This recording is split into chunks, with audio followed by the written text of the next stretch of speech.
xaflad si heer sare ah loo soo agaasimay oo lagu dhiirigelinayo ardaydii kaalmaha sare ka gashay dugsiga hoose dhexe Saxdheer Primary School oo ka dhacday hoolka iskuulka degmada Saxdheer waxa xafladaasi ka soo qayb galay bulshada qaybaheeda kala duwan odayaasha degmada waalidiin culimo u diin mas'uuliyiinta santarka Saxdheer waxayna halkaas ka soo jeediyeen hadallo dardaaran iyo dhiirigelin isugu jira hadaladoodina waxa kamid ahaa تعالى كعبسده كل مكان له مقال وحنا halkan isugu nimid waa xaflad aynu ku dhiirigelinayno ugu muujinayno wanaag iyo dhiirigelin ardadii kaalmaha hore ka gashay iskoolkan isaga ay hadda aan joogno waxaan mahad celinaynaa una ducaynayna macallimiinta ku soo tacabtay ee u soo jarmaanaysay ee u soo boqoolaysay ee waxbaraysay jazakallahu khayra jazaa كذلك والدين الشيء سوق القالين سي وحالنا علمين فاعل سبحانه وتعالى الله يدكدغو ولا ليال وحبرشد قفك وهي قانا iyo qofkan waxba aqoon ma sinna wala yastawi alladina ya'lamuuna walladina la ya'lamuun kuwa wax yaqaan iyo kuwa wax aqoon miyay sameeyeen waa su'aal istifhaamiya ma sinna qof wax yaqaan guri madow iyo guri iftiin ka baxaya ma sinna kadalika qofka wax yaqaan iyo qofkan waxba aqoon waa saas kale ilmaheena inaan ku tacabno inaan waxbarashadiisa ka shaqeyno in aynu dhiirigelino in aynu ka warhayno ilmaha haddii uu waalidka dhalay uu ku tacalluqino ilaalinaynin macallinku waxa uu macallinku u soo dhigaa foosto dolasho qof dhaaminaya kama duwana ilmaha marka uu ka soo baxo iskoolka ama dugsiga ka yimaado ee uu guriga yimaado wixii loo soo dhigay inuu akhriyo in kale qofka la jooga waa waalidka weyn guriga jooga siima waa hooyada aad ilmayaasha aynu dhalay ee ku taabanay waqtiga badan la siinayo wax bulshadooda inay ku faa'iidaan oo ay mid wax umaleesho noqosho aan ku talaal ikhwaani fillah waxaan dalmay dhamaantii wada jir wax wada qabsi midnimo noloshu waa chance caafimaadku waa chance dhalinyarnimadu waa chance waqtiguna waa chance waana isku xisaabtamaya dhamaanteen akhri adduunka uga faa'iideysano maanta waxaan jecelahay laba qodob in runtii aan u soo jeediyo dadka deegaanka ku nool qodobka u horeeya waxa weeye waalidiin iyo deegaano wax lagu qabsan karaa waa midnimo weeye dadku markay hal far noqdaan hal kelimad yeeshaan hal dhaqaale yeeshaan hal mujtamac ay noqdaan markaas ay horumar gaari karaan oo deegaamada facooda gaari karaan oo dhaafi karayaan qodobka labaad ee aan inoo soo jeedinaya waxa weeye iskoolkeenna dayac badan ayaa ka muuqda reer Saxdheer wax gacan ah oo iskoolka ismihiisa dayactirkiisa haddii ilaahay kuu roon yahay wax ka qabadkiisa in wax la kordhiyo in qalabka iskoolka la kordhiyo in la dayactiro taas ma naqaano waa inaynu maanta golaha aynu joogno aynu kaga dhawaaqnaa 100 kursi iyo 50 miis wayna kaga dhawaaqnaa waad aragtaan ardaydeena in badan oo kamid ah waxay ku fadhidaa kuraas runtii aad u dayacan iyo faloodho intay jajabeen haddana la isku kabkabay oo la isku celceliyay waxaan jeclahay maynu awoodi waayeen wax kastoo la isku dayo oo wanaagsan ilaahay ummadda uu u fududeeya maanta aynu isku dayno deegaan baynu nahay dad baa ilaahay naga dhigay awood baa ilaahayna siiyey awoodeenna aynu aragno awoodeenna waxaa laga geelaa ilaahay awoodiisa ka qariyo awoodeenna inay naga qarsoonto maahee awood baan leenahay awoodeenna aynu aragno maanta arrintaas baan anigu doonayaa inaynu hirgelinno 100 kursi iyo 50 miis maanta arrintaas waa inaan diiwaan gashanaa ardayda waalidiinta dhammaanteen qof kasta macallimiinta uu ka qayb qaadanayo waxba inaguma aha runtii haddayna wax iskaga dhigin inagu ayna isku culaysin waxba inaguma aha markaa runtii waxaan kaloo ka codsanayaa dadka isugu yimi goobta wanaagsan ee wanaagga u wada jooga inay u duceeyaan arday firfircoon oo shaqo badan laakiin arday la nool xanuunada dadka cimrigooda la socda in ilaahay ardaygaa caafiyo oo caafimaad sariicana siiyo oo ilaahay xanuunka ka dulqaado baan weydiisanayaa maanta inay waalidiintu ilaahay u baryaan iyo ardayda dhammaantood ilaahay ardayga ha caafiyo ilaahay xanuunka ha ka dulqaado dadku waxay yidhaahdeen xanuunkan dadka kama tago wula noolaaday ilaahay isaga ayaa awood leh oo caafimaadka bixiyee ilaahay ha ka dulqaado xanuunkaas ilaahay ha shaafiyo waan soo salaanka bacdi anoo ku hadlaya afka ardayda soo abaabushay xafladan quruxda badan iyo ardayda halka fadhida ardaydu markay aragtay baahiyaha kala duwan ee uu qabo iskoolku ee uu qabo dhalinyartiisa dhigata waxay samaysay ururkaasoo ka kooban 16 arday oo ay asaaseen 4 bishii laaxaad 2020 hal sano iyo ilaa badh buu ururkaasi shaqaynayay waxqabadyadiisa kala duwan ee uu ka muujiyey iskoolkana waxaa ka mid ah meelihii dudunsanaa oo uu dhisay xafladan uu soo abaabulay wixii fayuujara ee hadhayna waxaan ballan qaadanaa in aanu dhammaystiri doono oo wixii ka dhiman iskoolka iyo wixii kaleba aan ku dhammaystiri doono asalaamu calaykum waraxmatullaahi wabarakaatu waxaan rabaa 4 qodob inaan hadalkayga ku soo gabagabeeyo horta qodobka koobaad madashan maanta aynu fadhino ama xafladan maanta aynu fadhino waa xaflad loogu talagalay in lagu dhiirigeliyo lagu ababiyo ardaydan maanta hortiina fadhida 5 bilood ee soo dhaafay ay wax soo dhiganayeen teeramkii ay galeen waxa la rabaa in lagu abaalmariyo si iyaguna ay uga sii qaadaan hididiilo iyo hadaf noloshooda waxbarasho ay ku sii hana qaadaan baan xafladan ugu qabanay haddaanu nahay maamulka iskoolka iyo macallimiinta iskoolka iyo guddida waxbarashada iskoolkan gacanta ku haysa qodobka labaad waxaan rabaa maanta waalidiinta sharafta leh waad ogtihiin maanta marxaladda koowaad ee iskoolkeennu meesha uu marayo waynu ogeyn dhabbadii aynu ka soo dhaqaaqnay iyo marxaladdii aynu ka soo dhaqaaqnay laakiin maanta meesha aynu taagannahay waynu ognahay waxa aynu taagannahay marxaladdii ugu wanaagsanayd ee qof bila'aadan ah ee carruur wax barata stagekii ugu wanaagsanayd bay maanta ku jiraan runtii waxaan qirayaa ardaydan maanta halkan joogta inay yihiin ardaydii ugu qaalisanayd ee intii aanu gacanta ku soo haynay iskoolkan aan maamulka aanu ka ahayn xag akhlaaq xag waxbarasho xag midnimada iyaga dhexdooda iyo iyaga horumarkoodaba ay qayb ka qaateen waxaan runtii halkan uga mahadcelinayaa macallimiinta sharafta leh ee madashan iyana intii aan gacanta intaa ku hayay carruurtan aad mas-uulka nooga dhigteen runtii garabka iyaga ahaa indhaha idiin muuqdana iyaga ayaa juhdi iyo dadaal ku bixiyey adduunka waxa ugu wacan ee wax la gashto waa ubadka yaryar ee soo baxaya ee berito innaga mustaqbalkeenna waxaan qirayaa maanta waalidiin carruurtii aad xaafadihiinna ka soo diri jirteen ee aad noo keeni jirteen inaan wax barno waxaannu idiin sheegaynaa idiin caddaynaynaa inay yihiin dad waxbarashadooda hadday noqoto wasaaradaha waxbarashada ee labada maamul hareeraha inaga xiga ta dowlad deegaanka in qof kastoo halkaa uu fadhiyo uu ku leeyahay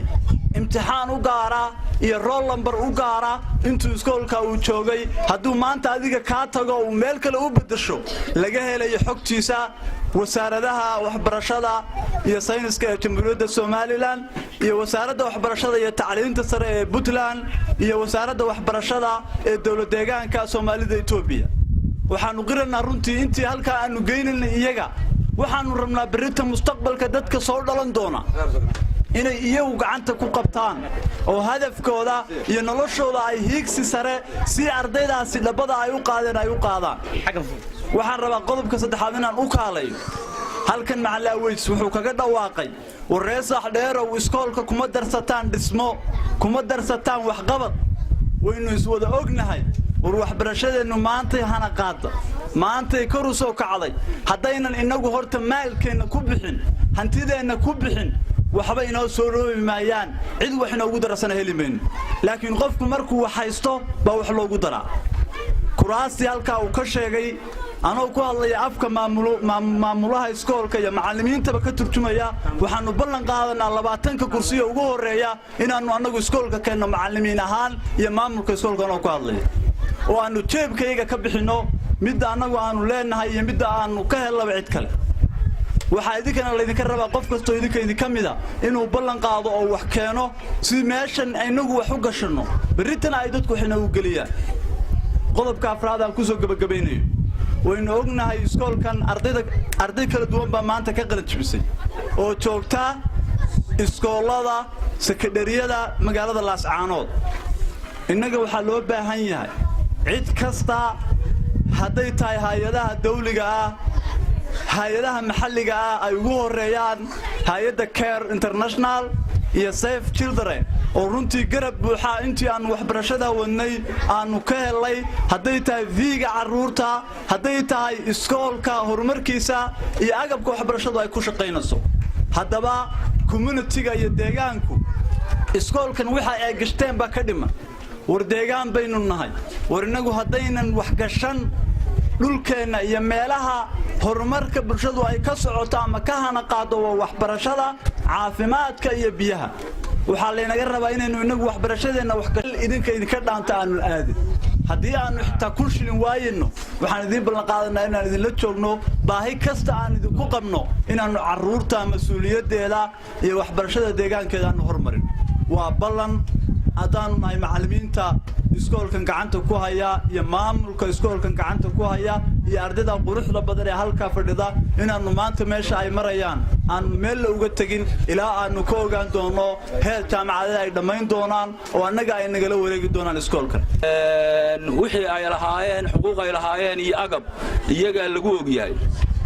haddaan ku horeeyo Somaliland sidaan kaga warhayno iskuulkan waxay siin jirtay 2 macallin isagoo dugsi hoosa waxay siin jirtay 2 macallin fiigood iyo hal waardiya sidaan kaga warhayno way goosatay hal macallin iyo hal waardiya muddo sanad iyo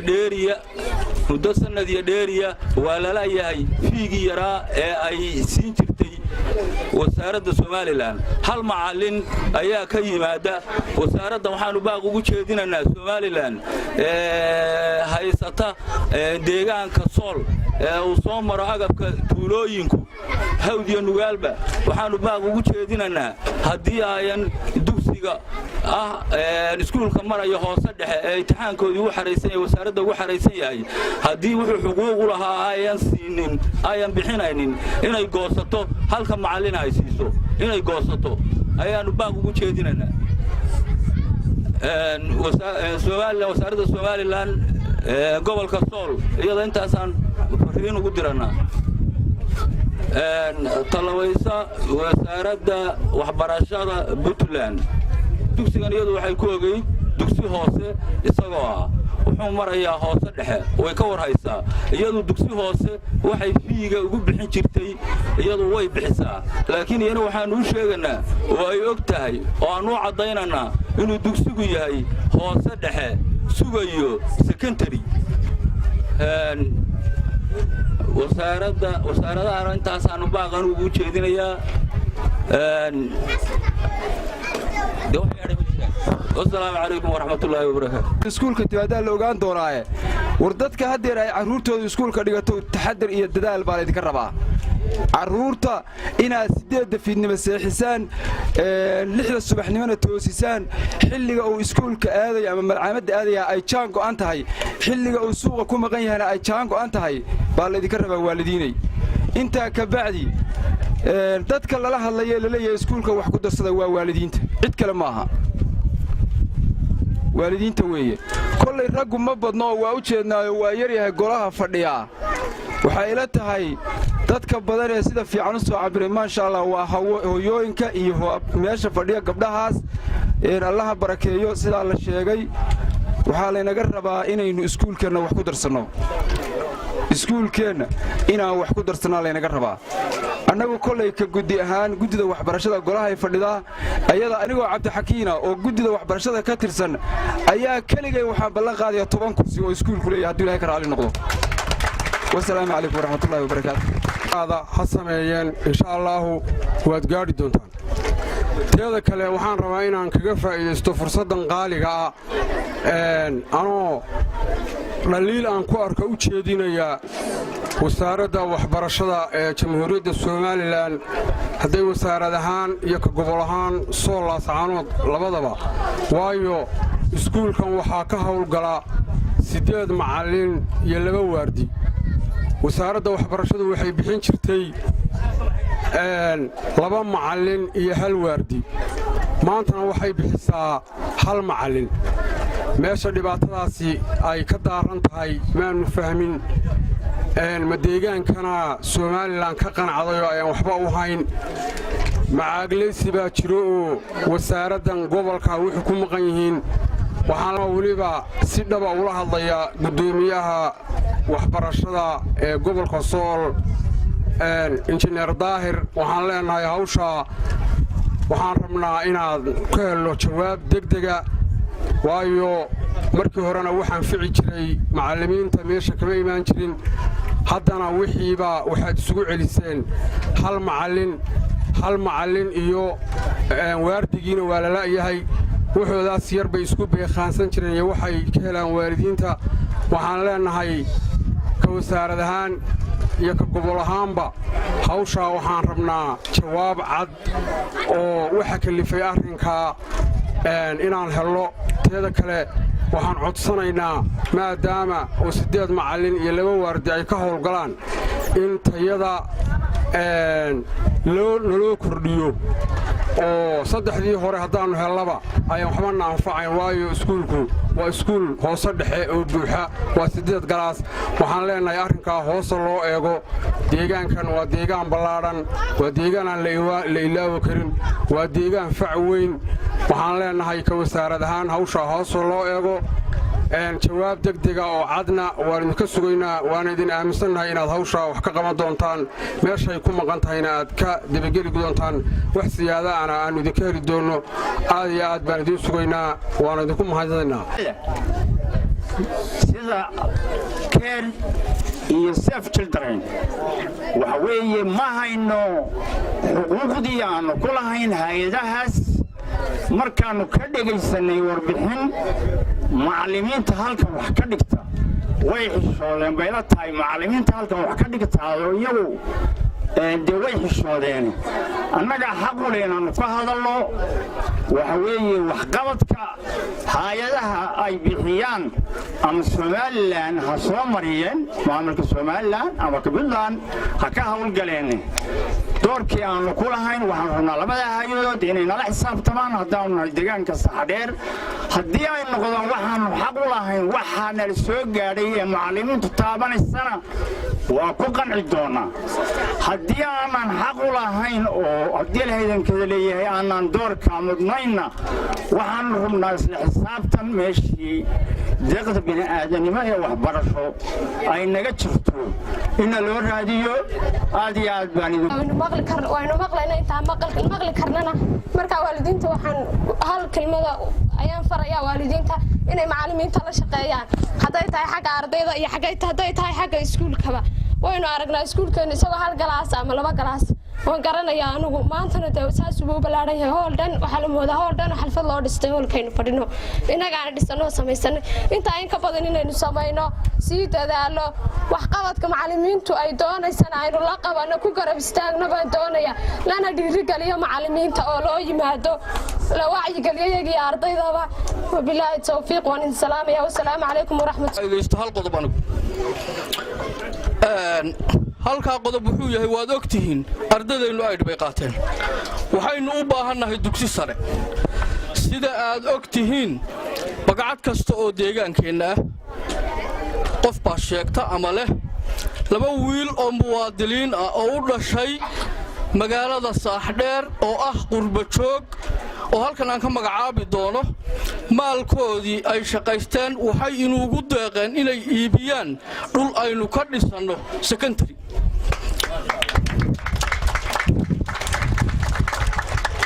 labadani waxaa la kala yaadaa Cawil Cabdi Hayaan iyo Cabdirashiid Cali Kennedy barkada ilma Cabdi Baldaq sida aad u taqaaniin ama ilma Cabdi Xasan Maxamed qoorta ka horeysa 4 balood bay inooga iibiyeen dhammaanteen aynu u simannahay haddii dhismo ka soo horeeya la helana falilaahi alxamdu haddii kalena waxay ballan qaadeen inay inoo dhisi doonaan 4 balood oo aynu u isticmaali doono dugsi sare insha Allah waxaan halkan baaq dheer uga dirayaa qof kasta oo u dhashay deegaankan meel kasta oo uu ku nool yahay cilmi iyo aqoon wadaniyada waxaa la yiraahdaa dhub gurigaaga hooyo waxaa la qofku guriga uu ku dhashay burj waxa uu yaala adduunka kale aanu oolin meesha uu ku dhashay qof waxaan rabaa in qurba joogta kale ay ku dayato gurigooda hooyo axyaa wadani waa Saaxdheer waxaan rabaa haday dhismaha kala qayb qaadan karaan iyo haday iyaguna dhul jaamacadeed ama dhismo jaamacadeed kaga qayb qaadan karaan horumarka deegaanka qurba joogta reer Saaxdheer waxaan ka codsanayaa ama aan baaq dheer ugu dirayaa inay ka qayb qaataan deegaankooda maalka ilaah siiyayna ay ugu faa'iideeyaan bulshada waxaana deeqda goobaha ka dhaxeeya bulshada qof kasta oo noo tayeeya waxaanu ilaahay uga baryaynaa meesha uu ka soo saaray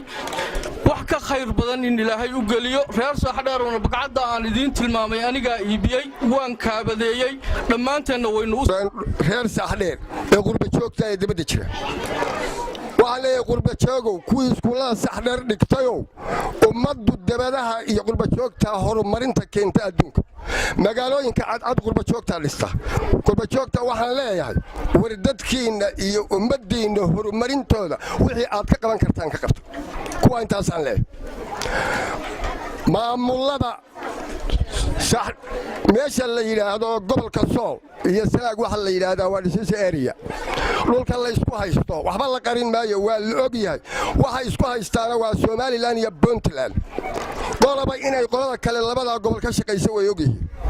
waxaan leenahay Somaliland iskuulkaas 8 galaas ka kooban kuwii sanadadii hore ka qalin jabiyay laas aanood iyo magaalooyinka dhulkaas ay ka qayb galaan ardada ka yihiin Somaliland laba macallin iyo hal waardiye bay lacag yar siin jirtay oo guna mushaar macallin iyo mushaar way goosteen waxaanu leenahay ka kala goosta sababtoo ah anagu manihin dad la iska tirsado waxna aan loo qaban dad la iska tirsado waxaanu u sheegaynaa gudoomiyaha gobolka ee waxbarashada ee Laas Aanood gobolka Sool daahir baan u sheegaynaa waxaanu u sheegaynaa ku xigeenkiisa waxaanu u sheegaynaa dhammaan dadka wasaaradda waxbarashada gobolka Sool ka shaqeeya waxaanu u sheegaynaa wasaaradda tacliinta iyo sayniska ee Somaliland halkiina macallina qaata nooma soo diri kartaan meeshaad ku buuxinaysaan ku buuxiya anagu intaas aanu dilaana sababtoo ah wax allaala iyo wax horumarin oo jiro oo aanu idinka heli jirnay ma jirto macallinkaas baanu hadda idinka helaa isagana qaata wuxuu loo buuxinayba garan mayno qolada Puntland waxa leeyahay qola saaxiibadaya waxay lahaayeen waxoodi way bixiyaan 3 macallin bay guna yar siiyaan waa konton bishib konton wuxuu yahayna waa la yaqaan iyagana macallimiintii kale aad naga qorteen war hadeedaan wax kala tarin kontoka kale u soo daaya oo waliba wasiirka deegaanka ka soo jeeda waxaan leenahay iyo dadka xildhibaanada deegaanka ka soo jeeda doorashadu markay timaadaan baad meesha timaadaani haddii aad dadkiina wax u taraysaan waxbarashada iyo waxyaalaha horumarinta la naga caawiya kuwaana intaas aan leenahay haddii kale noomama timaadaan sidiina ku maqnayd oo meel daran ka dhaca haddaad rabtaan waxa yimi hay'adaha keer iyo Save the Children waa loo yahay Soomaaliya oo dhan bay caawiyaan waxay caawiyaan dadka oo dhan iskuulada oo dhan bay caawiyaan annaga marmar bay noo yimaadaan oo sawirro bay naga qaataan keer waa u mahad celinaynaa oo galaasyada quruxda badan bay noo dhistay aad baanu keer ugu mahad celinaynaa galaasyada quruxda badan ee saddexda keer baa noo dhistay sabti jildarayn wax allaale iyo waxay noo kordhisay garan mayno mar bay xoogaa istanbara meela noo marmarisa istanbarna waxba kala wadi maayo waxaannu idin leenahay dhulka wax ka qabta haddii kale dee annaga sawir ha naga qaadanaya idinkuna na nabadgeliya ilaahay baa nagu toosan annagaa wada tasanaastii iskuulka la yidhi macallimiintu way u baahan yihiin intii macallimiintu bixisay mooya intii kale haddaynu waalidiinta nahay innagaa bixinana waxa wax ku baranayana waa carruurteenna rag iyo dumar waalidiinta halka fadhida waxaynu ballan qaadanaa kuraasta inta dhiman inaynu bixinno sida ugu dhaqsiyaha badan ama guddiga waxbarashada ha ururiso ama guddi 4-3 xubnood oo dumarka ka tirsan ha ururiyeen dhammaan waxa ka dhiman kuraasta inta dhiman haddaynu waalidiinta nahay innagaa bixinana waana hawl inoo taalla sida u dhaqsiyaha badan baynunu bixinanaa waxaan kaloo u mahad celinayaa ururka Sakariya Ibraahim gudoomiyaha u yahay khayr Allah siiyo xafladda soo qurxiyay ururkaana aynu taageerno oo waxay qaadhaan u baahan yihiin aynu ku caawino markasta qaadhaan u baahdaan cidda labaadaan u mahad celinayaana waxaa weeye labada nin ee qurba joogta ee dhulka iskuulka sare laga dhisiyo inoo iibiyey Awil Cabdi Hayaan iyo Cabdirashiid Cali Keenadiid iyagana waa mahadsan yihiin horena deegaanka waa u soo caawiyeen dhakhtarka weyn qalabka yaal oo dhan iyaga ayaa keenay iyagana khayr Allah siiyo aad iyo aad baan iyagana u bogaadinanaa una soo dhaweynanaa maxay hayto ardaydu ay ka cawdeen iyo macallimiinta iyo odayaasha deegaanka mushaharadii ay bixin jireen ama hay'adihii ay qusaysay maxay hayto dhinaca agabka iskuulka aad baa looga cawdlay hadday Puntland tahay hadday Somaliland tahayba annagu waxaanu nahay maamulkii centerka